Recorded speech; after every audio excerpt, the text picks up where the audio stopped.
too often, when there's a change going on, people jump in immediately, let's design the training. And that's the wrong approach. What you want to do is you want to conduct an assessment. You want to understand what's changing, what's current, what's the future, what's the gap that we have to close.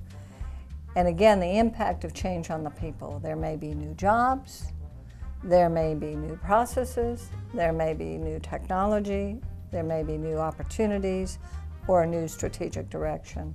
It's kind of like the old thing, people that were doing ice skating or roller skating, the people in the center, you remember you'd hang on to each other and you'd go around, and the people in the center are moving really slowly and they're very comfortable, and out here are these little people who are waving their arms and falling down, and you know they're not having any idea of how this is all happening in the center here.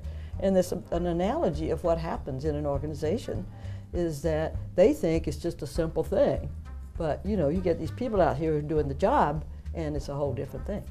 Good analogy. And then obviously one of the things that folks generally don't look at is the successes or the failures from the past, because those are all lessons learned. So that's just one word assessment, but it's extremely important, and that's where you begin, just like at the beginning of the alphabet.